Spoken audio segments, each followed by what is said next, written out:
Êxodo, capítulo 37.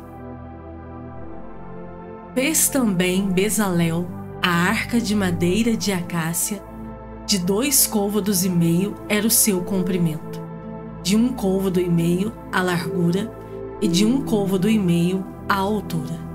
De ouro puro a cobriu, por dentro e por fora a cobriu, e fez uma bordadura de ouro ao redor. Fundiu para ela 4 argolas de ouro e as pôs nos 4 cantos da arca, 2 argolas num lado dela e 2 argolas no outro lado. Fez também varais de madeira de acácia e os cobriu de ouro. Meteu os varais nas argolas aos lados da arca para se levar por meio deles a arca. Fez também o propiciatório de ouro puro, de 2,5 côvados era o seu comprimento, e a largura de 1,5 côvado.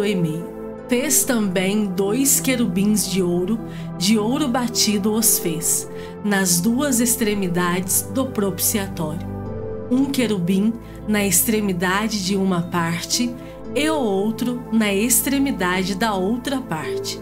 De uma só peça com o propiciatório fez os querubins nas 2 extremidades dele. Os querubins estendiam as asas por cima, cobrindo com elas o propiciatório. Estavam eles de faces voltadas uma para a outra, olhando para o propiciatório. Fez também a mesa de madeira de acácia. Tinha o comprimento de 2 côvados, a largura de 1 côvado e a altura de 1,5 côvado. De ouro puro a cobriu, ele fez uma bordadura de ouro ao redor. Também lhe fez moldura ao redor, na largura de 4 dedos. Ele fez uma bordadura de ouro ao redor da moldura. Também lhe fundiu 4 argolas de ouro e pôs as argolas nos 4 cantos que estavam nos seus 4 pés. Perto da moldura estavam as argolas, como lugares para os varais, para se levar à mesa.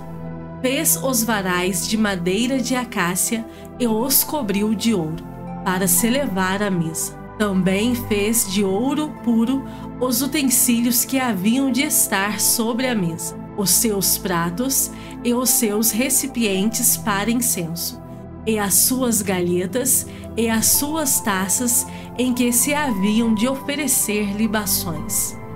Fez também o candelabro de ouro puro, de ouro batido o fez, o seu pedestal, a sua hastia, os seus cálices, as suas maçanetas e as suas flores formavam com ele uma só peça. 6 hastias saíam dos seus lados, 3 de um lado e 3 do outro. Numa hastia havia 3 cálices com formato de amêndoas, uma maçaneta e uma flor, e 3 cálices com formato de amêndoas na outra hastia, uma maçaneta e uma flor. Assim eram as 6 hastias que saíam do candelabro. Mas no candelabro mesmo havia 4 cálices com formato de amêndoas, com suas maçanetas e com suas flores. Havia uma maçaneta sob 2 hastias que saíam dele, e ainda uma maçaneta sob 2 outras hastias que saíam dele, e ainda mais uma maçaneta sob 2 outras hastias que saíam dele. Assim se fez com as 6 hastias que saíam do candelabro. As suas maçanetas e as suas hastias eram do mesmo. Tudo era de uma só peça, obra batida de ouro puro. Também lhe fez 7 lâmpadas, as suas espevitadeiras e os seus apagadores eram de ouro puro. De 1 talento de ouro puro se fez o candelabro com todos os seus utensílios. Fez de madeira de acácia o altar do incenso. Tinha 1 côvado de comprimento e 1 de largura. Era quadrado e 2 de altura. Os chifres formavam uma só peça com ele. De ouro puro o cobriu, a parte superior, as paredes ao redor e os chifres. Ele fez uma bordadura de ouro ao redor. Também lhe fez 2 argolas de ouro debaixo da bordadura, de ambos os lados as fez. Nelas se meteram os varais para se levar o altar. De madeira de acácia fez os varais e os cobriu de ouro. Fez também o óleo santo da unção e o incenso aromático, puro, de obra de perfumista. Êxodo, capítulo 38. Fez também o altar do holocausto de madeira de acácia. De 5 côvados era o comprimento e de 5 a largura. Era quadrado o altar, e de 3 côvados a altura. Dos 4 cantos fez levantar-se 4 chifres, os quais formavam uma só peça com o altar, e o cobriu de bronze. Fez também todos os utensílios do altar, recipientes para recolher as suas cinzas, e pás, e bacias, e garfos, e braseiros, todos esses utensílios de bronze os fez. Fez também para o altar uma grelha de bronze em forma de rede, do rebordo do altar para baixo, a qual chegava até ao meio do altar. Fundiu 4 argolas para os 4 cantos da grelha de bronze, para nelas se meterem os varais. Fez os varais de madeira de acácia e os cobriu de bronze.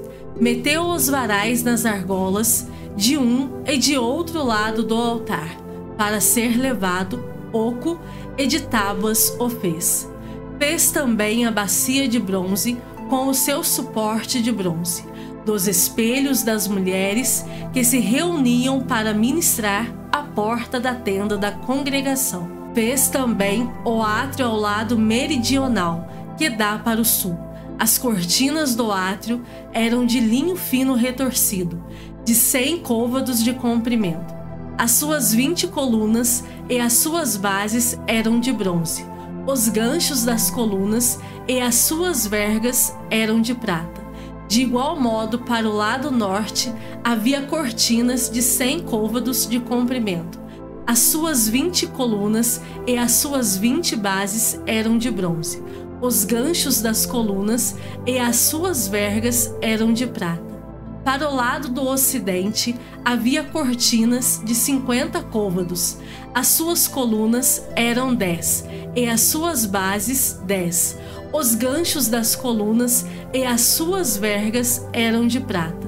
Do lado oriental, para o levante, eram as cortinas de 50 côvados. As cortinas para um lado da entrada eram de 15 côvados, e as suas colunas eram 3, e as suas bases 3. Para o outro lado da entrada do átrio, de um e de outro lado da entrada, eram as cortinas de 15 côvados. As suas colunas eram 3, e as suas bases 3. Todas as cortinas ao redor do átrio eram de linho fino retorcido. As bases das colunas eram de bronze. Os ganchos das colunas e as suas vergas eram de prata. O reposteiro da porta do átrio era de obra de bordador, de estofa azul, púrpura, carmesim e linho fino retorcido. O comprimento era de 20 côvados e a altura na largura era de 5 côvados, segundo a medida das cortinas do átrio. As suas 4 colunas e as suas 4 bases eram de bronze. Os seus ganchos eram de prata, e o revestimento das suas cabeças e as suas vergas de prata. Todos os pregos do tabernáculo e do átrio ao redor eram de bronze. Esta é a enumeração das coisas para o tabernáculo, a saber, o tabernáculo do testemunho, segundo por ordem de Moisés, foram contadas para o serviço dos levitas, por intermédio de Itamar, filho do sacerdote Arão. Fez Bezalel, filho de Uri, filho de Ur, da tribo de Judá, tudo quanto o Senhor ordenara a Moisés. E com ele a Oliabe, filho de Aizamaque, da tribo de Dan, mestre de obras, desenhista e bordador em estofa azul, púrpura, carmesim e linho fino. Todo o ouro empregado na obra, em toda a obra do santuário, a saber, o ouro da oferta, foram 29 talentos e 730 ciclos, segundo o ciclo do santuário. A prata dos arrolados da congregação foram 100 talentos e 1.775 ciclos, segundo o ciclo do santuário. Um beca por cabeça, isto é, meio ciclo, segundo o ciclo do santuário, de qualquer dos arrolados, de 20 anos para cima, que foram 603.550. Empregaram-se 100 talentos de prata para fundir as bases do santuário e as bases do véu. Para as 100 bases, 100 talentos, um talento para cada base. Dos 1.775 ciclos, fez os colchetes das colunas e cobriu as suas cabeças. Eles fez as vergas. O bronze da oferta foram 70 talentos e 2.400 ciclos. Dele fez as bases da porta da tenda da congregação, e o altar de bronze, e a sua grelha de bronze, e todos os utensílios do altar, e as bases do átrio ao redor, e as bases da porta do átrio, e todas as estacas do tabernáculo, e todas as estacas do átrio ao redor. Salmos de número 44. Ouvimos, ó Deus, com os próprios ouvidos. Nossos pais nos têm contado o que outrora fizeste em seus dias. Como por tuas próprias mãos desapossaste as nações e os estabeleceste, oprimiste os povos e aos pais deste largueza. Pois não foi por sua espada que possuíram a terra, nem foi o seu braço que lhes deu vitória, e sim a tua destra, e o teu braço, e o fulgor do teu rosto, porque te agradaste deles. Tu és o meu rei, ó Deus, ordena a vitória de Jacó. Com o teu auxílio, vencemos os nossos inimigos. Em teu nome, calcamos aos pés os que se levantam contra nós. Não confio no meu arco, e não é a minha espada que me salva. Pois tu nos salvaste dos nossos inimigos e cobriste de vergonha os que nos odeiam. Em Deus nos temos gloriado continuamente, e para sempre louvaremos o teu nome. Agora, porém, tu nos lançaste fora e nos expuseste à vergonha, e já não sais com os nossos exércitos. Tu nos fazes bater em retirada à vista dos nossos inimigos, e os que nos odeiam nos tomam por seu despojo. Entregaste-nos como ovelhas para o corte, e nos espalhaste entre as nações. Vendes por um nada o teu povo, e nada lucras com o seu preço. Tu nos fazes opróbrio dos nossos vizinhos, escárnio e zombaria aos que nos rodeiam. Põe-nos por ditado entre as nações, alvo de meneios de cabeça entre os povos. A minha ignomia está sempre diante de mim. Cobre-se de vergonha o meu rosto ante os gritos do que afronta e blasfema, à vista do inimigo e do vingador. Tudo isso nos sobreveio, entretanto, não nos esquecemos de ti, nem fomos infiéis à tua aliança. Não tornou atrás o nosso coração, nem se desviaram os nossos passos dos teus caminhos, para nos esmagares onde vivem os chacais e nos envolveres com as sombras da morte. Se tivéssemos esquecido o nome do nosso Deus, ou tivéssemos estendido as mãos a Deus estranho, porventura não o teria atinado Deus, Ele que conhece os segredos dos corações? Mas por amor de ti, somos entregues à morte continuamente. Somos considerados como ovelhas para o matadouro. Desperta, porque dormes, Senhor. Desperta, não nos rejeites para sempre. Porque escondes a face e te esqueces da nossa miséria e da nossa opressão? Pois a nossa alma está abatida até ao pó, e o nosso corpo como que pegado no chão. Levanta-te para socorrer-nos e resgata-nos por amor da tua benignidade. Lucas capítulo 8.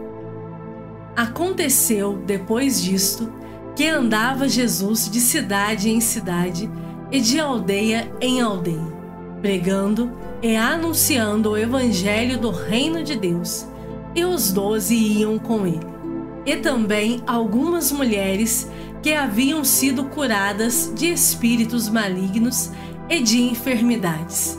Maria, chamada Madalena, da qual saíram 7 demônios, e Joana, mulher de Cusa, procurador de Herodes, Susana e muitas outras, as quais lhe prestavam assistência com os seus bens. Afluindo uma grande multidão e vindo ter com ele gente de todas as cidades, disse Jesus por parábola: Eis que o semeador saiu a semear. E ao semear, uma parte caiu à beira do caminho, foi pisada, e as aves do céu a comeram. Outra caiu sobre a pedra e, tendo crescido, secou por falta de umidade. Outra caiu no meio dos espinhos, e estes, ao crescerem com ela, a sufocaram. Outra, afinal, caiu em boa terra, cresceu e produziu a 100 por 1. Dizendo isto, clamou: Quem tem ouvidos para ouvir, ouça. E os seus discípulos o interrogaram, dizendo: Que parábola é esta? Respondeu-lhes Jesus: A vós outros é dado conhecer os mistérios do reino de Deus. Aos demais fala-se por parábolas, para que, vendo, não vejam, e ouvindo, não entendam. Este é o sentido da parábola. A semente é a palavra de Deus. A que caiu à beira do caminho são os que a ouviram. Vem a seguir o diabo e arrebata-lhes do coração a palavra, para não suceder que, crendo, sejam salvos.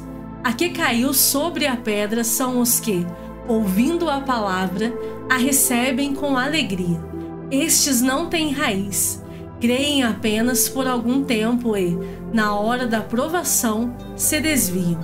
A que caiu entre espinhos são os que ouviram e, no decorrer dos dias, foram sufocados com os cuidados, riquezas e deleites da vida. Os seus frutos não chegam a amadurecer. A que caiu na boa terra são os que, tendo ouvido de bom e reto coração, retêm a palavra. Estes frutificam com perseverança. Ninguém, depois de acender uma candeia, a cobre com um vaso ou a põe debaixo de uma cama. Pelo contrário, coloca-a sobre um velador, a fim de que os que entram vejam a luz. Nada há oculto que não haja de manifestar-se, nem escondido que não venha a ser conhecido e revelado.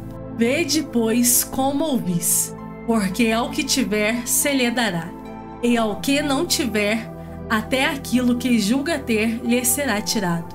Vieram ter com ele sua mãe e seus irmãos, e não podiam aproximar-se por causa da concorrência de povo.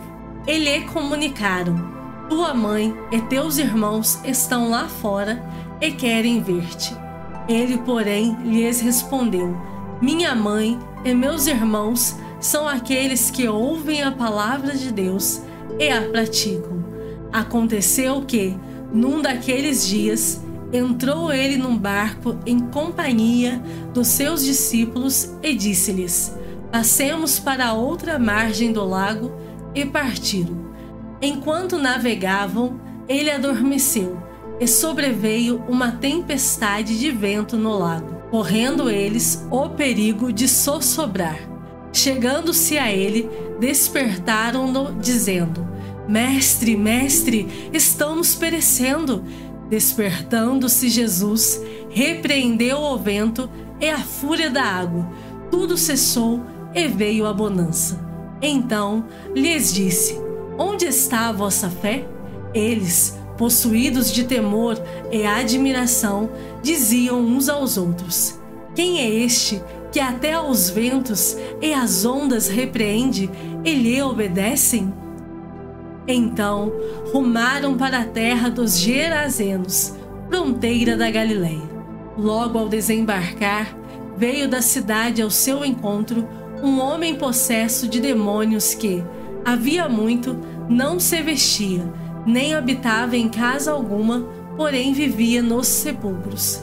E, quando viu a Jesus, prostrou-se diante dele, exclamando e dizendo em alta voz: Que tenho eu contigo, Jesus, Filho do Deus Altíssimo? Rogo-te que não me atormentes. Porque Jesus ordenara ao espírito imundo que saísse do homem, pois muitas vezes se apoderara dele. E, embora procurassem conservá-lo preso com cadeias e grilhões, tudo despedaçava e era impelido pelo demônio para o deserto. Perguntou-lhe Jesus: Qual é o teu nome? Respondeu ele: Legião, porque tinham entrado nele muitos demônios. Rogavam-lhe que não os mandasse sair para o abismo. Ora, andava ali, pastando no monte, uma grande manada de porcos. Rogaram-lhe que lhes permitisse entrar naqueles porcos. E Jesus o permitiu. Tendo os demônios saído do homem, entraram nos porcos, e a manada precipitou-se despenhadeiro abaixo, para dentro do lago, e se afogou. Os porqueiros, vendo o que acontecera, fugiram e foram anunciá-lo na cidade e pelos campos. Então saiu o povo para ver o que se passara, e foram ter com Jesus. De fato, acharam o homem de quem saíram os demônios, vestido em perfeito juízo, assentado aos pés de Jesus, e ficaram dominados de terror. E algumas pessoas que tinham presenciado os fatos contaram-lhes também como fora salvo o endemoninhado. Todo o povo da circunvizinhança dos Gerazenos rogou-lhe que se retirasse deles, pois estavam possuídos de grande medo. E Jesus, tomando de novo o barco, voltou. O homem de quem tinham saído os demônios rogou-lhe que o deixasse estar com ele. Jesus, porém, o despediu, dizendo: Volta para casa e conta aos teus tudo o que Deus fez por ti. Então foi ele anunciando por toda a cidade todas as coisas que Jesus lhe tinha feito. Ao regressar Jesus, a multidão o recebeu com alegria, porque todos o estavam esperando.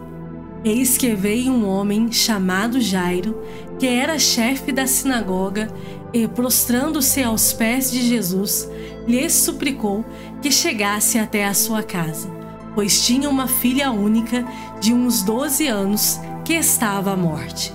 Enquanto ele ia, as multidões o apertavam. Certa mulher que, havia 12 anos, vinha sofrendo de uma hemorragia e a quem ninguém tinha podido curar, e que gastara com os médicos todos os seus haveres, veio por trás dele e lhe tocou na orla da veste, e logo se lhe estancou a hemorragia. Mas Jesus disse: Quem me tocou? Como todos negassem, Pedro, com seus companheiros, disse: Mestre, as multidões te apertam e te oprimem, e dizes: Quem me tocou? Contudo, Jesus insistiu: Alguém me tocou, porque senti que de mim saiu o poder. Vendo a mulher que não podia ocultar-se, aproximou-se trêmula e, prostrando-se diante dele, declarou: à vista de todo o povo, a causa porque lhe havia tocado e como imediatamente fora curada. Então lhe disse: Filha, a tua fé te salvou, vai-te em paz. Falava ele ainda, quando veio uma pessoa da casa do chefe da sinagoga, dizendo: Tua filha já está morta, não incomodes mais o mestre. Mas Jesus, ouvindo isto, lhe disse: Não temas, crê somente, e ela será salva. Tendo chegado à casa, a ninguém permitiu que entrasse com ele, senão Pedro, João, Tiago, e bem assim o pai e a mãe da menina. E todos choravam e a pranteavam, mas ele disse: Não choreis, ela não está morta, mas dorme. E riam-se dele, porque sabiam que ela estava morta. Entretanto, ele, tomando-a pela mão, disse-lhe em voz alta: Menina, levanta-te. Voltou-lhe o espírito, ela imediatamente se levantou e ele mandou que lhe dessem de comer. Seus pais ficaram maravilhados, mas ele lhes advertiu que a ninguém contassem o que havia acontecido.